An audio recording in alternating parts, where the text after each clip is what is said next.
Good morning BCom second year students. Income tax की class में आपका स्वागत है। इनकम टैक्स में हमारा चैप्टर चल रहा है इनकम फ्रॉम सैलरी। इसमें हम पढ़ रहे हैं स्पेसिफाइड परक्विजिट्स। स्पेसिफाइड परक्विजिट्स हमारे चल रहे हैं और उसमें सेकंड कल हमने पढ़ा था मोटर कार के बारे में, आज हम पढ़ेंगे आगे के। दूसरा है facility of sweeper, gardener, watchman. अगर पर्सनल अटेंडेंट आदि प्रोवाइड कराए जाते हैं एम्प्लॉयर के द्वारा तो यह टैक्सेबल परक्विजिट है स्पेसिफाइड एम्प्लॉयज के लिए। जो अमाउंट ऑफ सैलरी या वेजेस पे किया जाता है इनको, वह fully taxable in the hands of employee है। कर्मचारी के लिए पूरा टैक्सेबल हो जाता है। और पुनः याद दिला दूं, यदि कोई राशि कर्मचारी से वसूली जाती है किसी परक्विजिट के संबंध में तो वह राशि कम कर दी जाती है। तीसरा है गैस, इलेक्ट्रिसिटी, वाटर फैसिलिटी। यदि थर्ड पार्टी से लेके प्रोवाइड कराई जाती है तो वह फुल्ली टैक्सेबल है, जो अमाउंट एम्प्लॉयर के द्वारा थर्ड पार्टी को दिया जाता है। इसके अतिरिक्त यदि यहाँ पर जो ध्यान देने योग्य बात है कि यहाँ बिल जो फैसिलिटी है वो जो बिल आ रहे हैं वो एम्प्लॉयर के नाम में आ रहे हैं, इसलिए स्पेसिफाइड कर्मचारी के लिए ही टैक्सेबल है केवल। एक अन्य केस हो सकता है कि एम्प्लॉयर के खुद के अपने रिसोर्सेज हो, जैसे दिल्ली जल बोर्ड है या BSES दिल्ली के अपने खुद कर्मचारियों को प्रोवाइड कराए, तब ऐसी स्थिति में जो उनकी कॉस्ट ऑफ प्रोडक्शन है वो उनके लिए टैक्सेबल हो जाएगी। और यदि कोई राशि वसूली जाती है कर्मचारी से वह घटा दी जाएगी। चौथा है कि एजुकेशनल फैसिलिटी यदि ओन बाय एम्प्लॉयर है, ऐसा एजुकेशन इंस्टीट्यूशंस जहां पर ओन बाय एम्प्लॉयर हैं, ये उस दशा में है एम्प्लॉयर के, जैसे बिरला ग्रुप के अपने बिरला विद्या निकेतन स्कूल्स हैं, एम्प्लॉयर खुद बिरला है और उनके अपने स्कूल्स भी हैं। अगर फ्री एजुकेशन प्रोवाइड कराई जाती है बच्चों को और ऐसी एजुकेशन की कॉस्ट 1,000 रुपये पर मंथ तक है तब एग्जाम्प्ट है, और अगर 1,000 से ज़्यादा है तो टैक्सेबल हो जाएगी उस लोकेलिटी में, नियर बाई स्कूल में देखा जाएगा। और यदि मेंबर्स को प्रोवाइड कराई जाती है तो फुल्ली टैक्सेबल हो जाएगी। अगला है यदि फैसिलिटी, दूसरा केस था कि यदि अन्य मतलब एम्प्लॉयर के अपने स्कूल्स नहीं है, उसने किसी और स्कूल में प्रोवाइड कराई है, जैसे सपोज ABC लिमिटेड है, उसने बोला कि अपने कर्मचारियों का आप DPS में एडमिशन कराइए, आपको बच्चों का पूरा खर्चा हम देंगे, तब actual expenditure incurred by the employer is fully taxable in the hands of employee. वास्तविक राशि जो है खर्च की गई एम्प्लॉयर के द्वारा कर्मचारी के हाथों में कर योग्य हो जाएगी। अगला केस हमारा चलेगा, ये फोर्थ था एजुकेशनल फैसिलिटी। अब हम कर रहे हैं ट्रांसपोर्ट फैसिलिटी। देखिए चौथा हमारा था, फोर्थ था एजुकेशनल फैसिलिटीज, अब हम कर रहे हैं ट्रांसपोर्ट फैसिलिटी। अर्थात ट्रांसपोर्ट फैसिलिटी यदि अंडरटेकिंग जो है, जो संस्थान है उस वो पैसेंजर्स और गुड्स को कैरी करने में उसका अपना योगदान है, अपना काम कर चल रहा है, जैसे कि दिल्ली परिवहन निगम या उत्तर प्रदेश परिवहन निगम, ये ट्रांसपोर्ट फैसिलिटी अपने कर्मचारियों को प्रोवाइड कराते हैं, अर्थात क्योंकि ये खुद भी पैसेंजर्स को कैरी करने का काम करते हैं। इसी प्रकार से अन्य प्राइवेट संस्थान हो सकते हैं जो बसें चलाते हैं या सामान ले जाते हैं, और अगर वो अपने कर्मचारियों को इस प्रकार की कोई सुविधा प्रदान करते हैं तो वह फुली टैक्सेबल हो जाएगा। किस हिसाब से होगा ये देखिए, प्रावधान क्या कहता है। यदि private journey free of cost दी जाती है या कंसेशन फेयर पे दी जाती है तो जो फ्री ऑफ कॉस्ट है, तो जो अन्य जनरल पब्लिक से जो किराया वसूला जाता है वह टैक्सेबल हो जाएगा, और अगर कंसेशन फेयर पर है तो जनरल पब्लिक से जो किराया लिया गया वो और जो कर्मचारी ने भुगतान किया उसका अंतर कर योग्य हो जाएगा। अगर जनरल पब्लिक से 100 रुपये लिए जाते और कर्मचारी से 20 रुपीज लिए जा रहे हैं तो 80 रुपये का लाभ कर्मचारी को डायरेक्टली हो रहा है, तो यह 80 रुपया उसके लिए टैक्सेबल हो जाएगा। यह प्रावधान कर्मचारी की निजी यात्रा पर भी और उसके परिवार के सदस्यों की निजी यात्राओं पर लागू होगा। इसमें इस बात को पुनः याद दिला देते हैं कि यदि कोई राशि कर्मचारी से वसूली जाती है तो वह घटा दी जाएगी। ये हमारे स्पेसिफाइड परक्विजिट्स खत्म हो गए हैं, अब हम आगे बढ़ रहे हैं टैक्स फ्री परक्विजिट्स, अर्थात ऐसे परक्विजिट्स जिनके ऊपर कोई टैक्स नहीं लगता। इसमें मेडिकल बेनिफिट्स हैं जो बाद में बताया जाएगा। अगर सेकंड नंबर पर है स्नैक्स वगैरह, जो प्रोवाइड कराए जाते हैं वो फुल्ली एग्जाम्प्ट होते हैं। रेजिडेंशियल एकोमोडेशन अगर साइट पर दी जाती है वो एग्जाम्प्ट होती है। Free telephone including mobile phone facility and all expenses exempt होते हैं, जैसा कि सामान्यतः कर्मचारियों को मोबाइल फोन की फैसिलिटी दी जाती है। ग्रुप इंश्योरेंस जो है वो फुल्ली एग्जाम्प्ट होता है।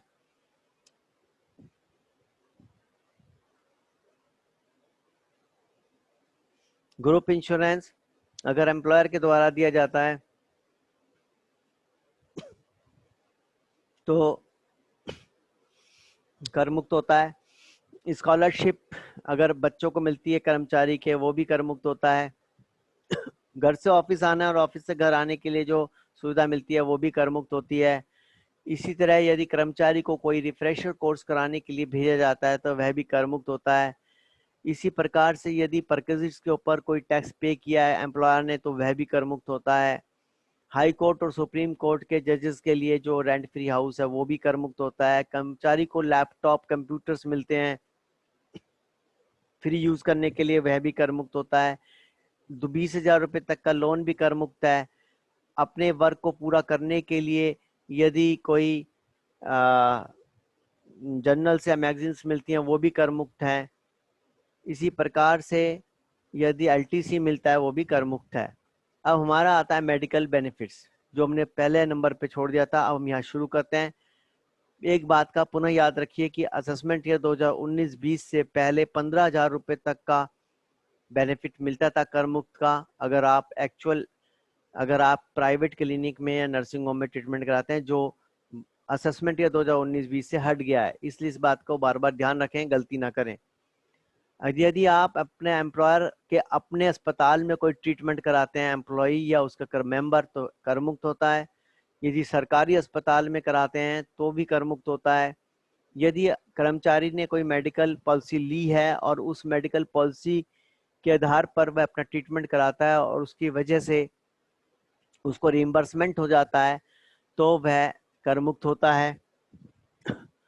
लेकिन यदि एक प्राइवेट नर्सिंग होम या क्लिनिक में कराता है तो कर्मचारी और उसका भुगतान एम्प्लॉयर के द्वारा किया जाता है तो वह अमाउंट जो कर्मचारी का खर्च हुआ है प्राइवेट नर्सिंग होम या क्लिनिक में वो टैक्सेबल हो जाता है। एग्जाम्पल लेते हैं। पहला है mister Amit Kumar working in Godrej furniture mart has provided the following information. Basic salary 12,000 per month है, फुल्ली टैक्सेबल है। डियरनेस अलाउंस 1,000 पर मंथ है, कंसीडर्ड फॉर रिटायरमेंट बेनिफिट्स है, फुल्ली टैक्सेबल है। Free unfurnished accommodation at Delhi है, टैक्सेबल है, जिसके लिए rent 5,000 रुपये पर मंथ एम्प्लॉयर देते हैं। तो आपको याद हो कि जब एम्प्लॉयर किराए पर लेके देते हैं तो सिटी का कोई महत्व नहीं रहता। रूल कहता है, प्रोविजंस कहते हैं 15% ऑफ सैलरी और actual rent paid by employer to landlord, दोनों में जो कम है वह टैक्सेबल वैल्यू ऑफ परक्विजिट होता है। 1 सितंबर 2019 को terms of revision of employment हो गया और नई टर्म्स में बेसिक सैलरी 10,000 पर मंथ हो गई, अर्थात सैलरी की शर्तें बदल गई, सैलरी बदल दी इनकी और डियरनेस अलाउंस 700 पर मंथ किया और कंपनसेशन के 20,000 दे दिए।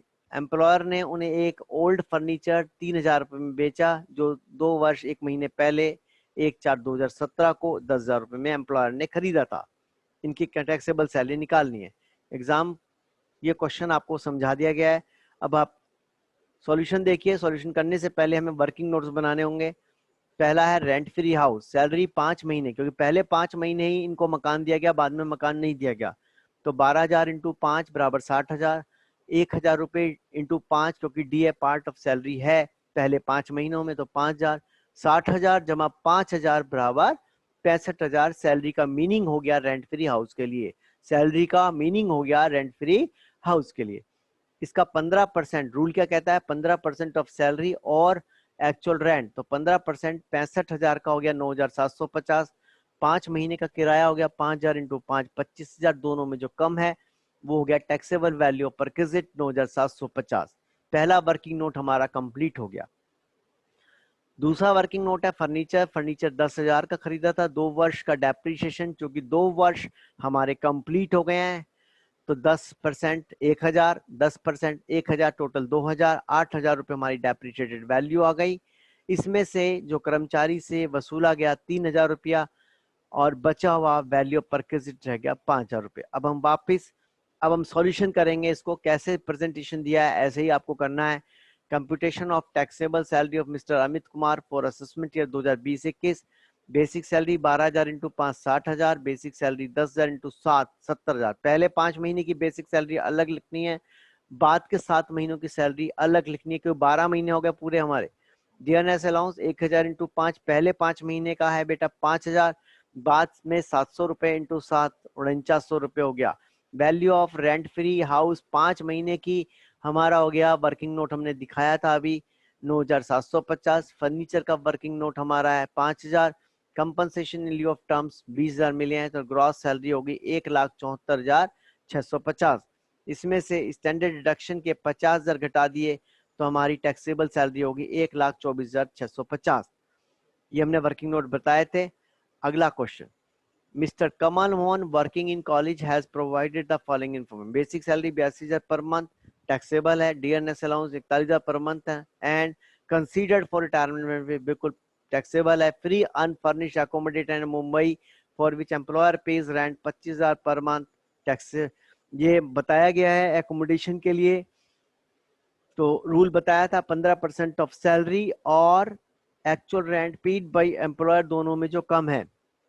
1 सितंबर को दोबारा से ये क्वेश्चन एक और बना दिया गया है ताकि आपको समझ में आए कंसेप्ट। 1 सितंबर 2019 को टर्म्स ऑफ रिवीजन हुआ, नई टर्म्स में 1,00,000 रुपए सैलरी कर दी गई 1 सितंबर से। डीएनएस अलाउंस 45,000 रुपए कर दिया गया और एकोमोडेशन हटा दी गई। लमसम 6,20,000 रुपए रिवीजन में दिए गए।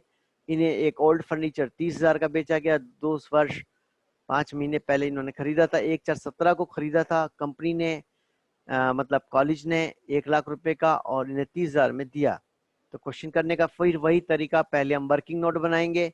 तो रेंट फ्री हाउस के लिए सैलरी फॉर 5 मंथ्स देखा, 5 महीने इन्हें रेंट फ्री हाउस मिला, बाद में रेंट फ्री हाउस नहीं मिला। तो पहले 5 महीनों 82,000 इंटू 5 4,10,000, डीए 41,000 इंटू 5 2,05,000, टोटल 6,15,000। 6,15,000 का 15% होता है 92,250 और 25,000 रुपए into 5 1,25,000 which ever is less, जो वैल्यू ऑफ परक्विजिट हो गया 92,250। पहला वर्किंग नोट हमारा खत्म हो गया। दूसरा वर्किंग नोट रेफ्रिजरेटर का है। रेफ्रिजरेटर क्या है? ट्रांसफर ऑफ मूवेबल असेट है। इसका प्रोविजन बताया था 10% per annum straight line method से डेप्रिसिएशन लगाया जाएगा। 1,00,000 का 10% के हिसाब से 2 वर्ष कंप्लीट हो चुके हैं। 20,000 रुपया घटाया गया। डेप्रिशिएटेड वैल्यू 80,000 रह गई। अमाउंट रिकवर्ड फ्रॉम एम्प्लॉय 30,000 हो गया। तो वैल्यू ऑफ रेफ्रिजरेटर परक्विजिट 50,000 हो गया। अब हम आंसर को देखते हैं। Computation of taxable salary of mister Kamal Mohan. Basic salary पहले 5 महीने की 82,000 इंटू 5 4,10,000 हो गया बेटा। बेसिक सैलरी 1,00,000 इंटू 7 बाद में 7 महीने 7,00,000 हो गया। डीएनएस अलाउंस 41,000 इंटू 5 2,05,000 हो गया। डीएनएस अलाउंस 45,000 इंटू 7 3,15,000 हो गया। रेंट फ्री हाउस पीछे दिखाया था 92,250 है। रेफ्रिजरेटर का 50,000 दिखाया था, वो भी टैक्सेबल हो गया। कंपनसेशन ल्यू ऑफ टर्म्स 6,20,000 मिला। इनकी ग्रॉस सैलरी 23,92,250 हो गई।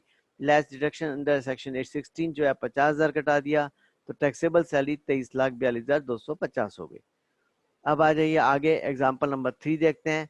Mister Vibhor Kumar working in medical college has provided the following information. Basic salary 1,07,000 per month, fully taxable है। DNS allowance 55,000 per month and considered for retirement benefits पूरा taxable है। House rent allowance, यहाँ पर मकान नहीं दिया, हाउस रेंट की allowance दे दिया 36,000 per month. Rent paid 30,000 per month और 2,200 सीसी की car with driver personal and official use की है। Domestic servant gardener each paid 15,000। यहाँ मेंशन नहीं है कि पर मंथ है या पर एनम है। इंटरेस्ट फ्री लोन 5,00,000 है 1/8/2019 को। एसबीआई का रेट 8% है। Free telephone facility at home costing 9,000 per annum है, ये एग्जाम्प्ट होता है। फ्री गैस इलेक्ट्रिसिटी टैक्सेबल है क्योंकि स्पेसिफाइड है 65,000 पर एनम। तो क्वेश्चन में देखिए, पहले हम देखेंगे वर्किंग नोट एचआरए का। सैलरी का मीनिंग पूरे साल भर का 12,84,000 देखिए, plus 6,000 1,07,000 into 12 plus 55,000 into 12, 6,60,000 total हो गई सैलरी का मीनिंग HRA के लिए 19,44,000। DA यहाँ इसलिए जोड़ा गया है क्योंकि DA is a part of salary. Rule कहता है least is examined, actual HRA receive 4,32,000, rent paid minus 10% of salary 3,60,000 rent पे किया, माइनस 10% 1,94,400 कम कर दिया, 1,65,600 आ गया। 40% ऑफ सैलरी इसलिए लिया है क्योंकि शहर का नाम मेंशन नहीं है, तो 19,44,000 का 40% हो जाएगा 7,77,600। तीनों में छोटा कम है। लीस्ट केस कौन सा, एग्जाम्प्ट कौन सा होगा? लीस्ट कौन कौन सी फिगर है? 4,32,000, 1,65,600, 7,77,600। तीनों में छोटा 1,65,000, इसलिए कर मुक्त हो गया HRA 1,65,600। टैक्सेबल हो गया रिसीव्ड माइनस एग्जाम्प्ट, रिसीव्ड हुआ 4,32,000, एग्जाम्प्ट हो गया 1,65,600, टैक्सेबल हो गया बचा हुआ राशि 2,66,400। तो हमारे पास सॉल्यूशन में देखिए basic salary 1,07,000 into 12, 12,84,000, DNS allowance 55,000 into 12, 6,60,000, house rent allowance 2,66,400, car भी प्रोवाइडेड है 2000 सीसी की 2400 इंटू 12 प्लस 900 इंटू 12, टोटल हो गया 39,600। डोमेस्टिक सर्वेंट और गार्डनर 15,000 इंटू 2 इंटू 12। तो यहाँ पर ये मान लिया गया है कि ये पूरे साल भर का नहीं है क्योंकि सारी इंफॉर्मेशन पर मंथ है, सैलरी पर मंथ होती है, इसलिए यहाँ पर हमने माना है। यहाँ हम एग्जाम में जैसे अगर कहीं मिसिंग है तो हम कह सकते हैं नीचे लिख के नोट दे सकते हैं कि यहाँ पर मेंशन नहीं है, इसलिए एज्यूम किया गया है कि 15,000 पर मंथ लिया गया है। 15,000 इंटू 2 इंटू 12, 2 लोग हैं ये, तो 3,60,000 और जोड़ दिए। इंटरेस्ट फ्री लोन 5 लाख का 8% जोड़ दिया, डिफरेंस 40,000। फ्री टेलीफोन एग्जाम्प्ट होता है, इलेक्ट्रिसिटी के 65,000 जोड़ दिए, ग्रॉस सैलरी 27,15,000 हो गया है। लेस स्टैंडर्ड डिडक्शन घटा दीजिए 50,000, 26,65,000 टैक्सेबल सैलरी हो गई। आशा है आपको इस आज का लेक्चर समझ में आ गया होगा। आज आपने देखा अब तक हमने जो पढ़ा था वो सारे कंसेप्ट एक कंसोलिडेटेड एक क्वेश्चन की फॉर्म में किस प्रकार से आते हैं एग्जाम में, हो सकते हैं। कंसोलिडेशन किस प्रकार से होता है क्वेश्चन में, प्रावधानों का।